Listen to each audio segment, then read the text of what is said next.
So we made the decision of doing an early access program for Master of Orion because we want people's feedback as soon as possible. We want the fans to tell us what they think about our game and to work with them in order to improve it, to make this the best Master of Orion ever was. Bringing this legend back, it's a big undertaking, and we're taking it with a great deal of responsibility because this is a legendary game. It's remembered as one of the best gaming experiences for many. We are putting all our passion and all our effort into making this game the most amazing experience it could be. We wanted to capture the essence of the original Master of Orion, but in a modern context. Master of Orion is a larger than life, it's an amazing experience for all players. I think it caters to many different kinds of players because we offer something for everyone. So we went multi-platform because we want more people to enjoy the game. Even if your friend has Mac, you are going to be able to play with him. Or if another friend has Linux, he's also going to be able to play with you. Making a multiplayer 4X game is hard because these kind of games take ages, and usually you require a great deal of commitment from fellow players in order to have a whole experience. So we are designing multiplayer with this in mind because we want everybody to enjoy multiplayer. So we're providing different modes where you can enjoy small skirmishes or the whole experience if you manage to get your friends to play with you for 8 hours. The thing you're gonna love the most about the AI is getting to know their personalities, getting to know how they play, and getting to know how to beat them. It's not fun for a player when you always know what they're gonna do and how they're gonna react, but we didn't want the player to feel cheated. We didn't want our AI to cheat, but we wanted the AI to be interesting and to make decisions that would seem natural to a player. The Martians will be, aggressive. And so we wanted to feel aggressive, but we wanted them to play like a human would be aggressive.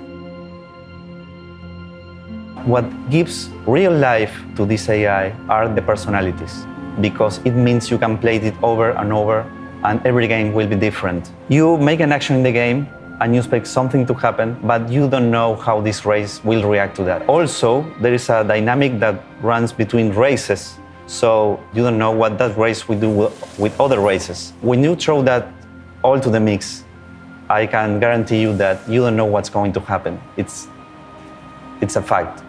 It's very important not just to have a competitive AI, but an AI that would give you surprises, an AI that would tell a story that will stay with you.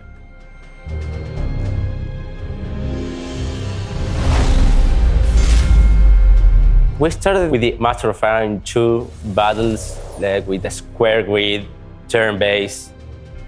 We tried that. We really tried that. We had a fully complete game. And we realized that having to have a battle that has a duration of 5 to 15 minutes every time that you encounter with an enemy ship, it's pace-breaking. Like, it really messes up with the pacing of the game. Each turn takes like 10 to 30 seconds, but every time you face a battle, it's like 15 minutes. We made a little test, a very fast test, of changing the whole game from turn-based to real-time. And the first time that we showed it, everyone felt like, okay, I think this is the path that we should follow.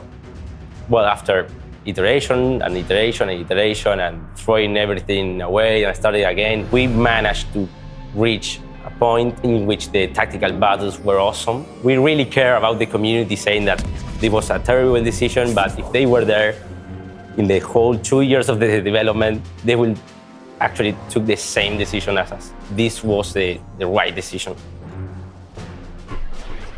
If the user plays simulate or tactical battle, he should see the same outcome with the same health bar remaining, everything the same. The simulation of the battle shouldn't be statistical or should be simulated using the real tactical battle, the real physics, the real calculations, the range, the AI, the movements, everything has to be the same. Of course, it's awesome to see a cinematic battle of your ships fighting against your enemy or in a spectacular battle of hundreds of ships, and titans and doomstars. It's a spectacular movie that you don't want to miss.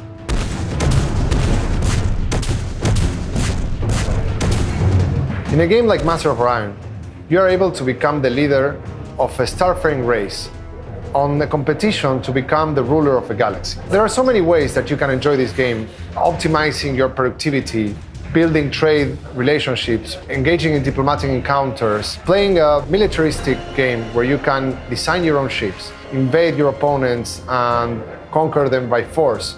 This is an amazing experience for everybody, not only for strategy fans, but for people who are actually interested in building and creating. So it's a very complex and diverse experience.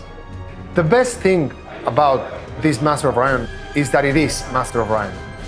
It's the game that keeps the legacy, like the original experience, but brought to the 21st century.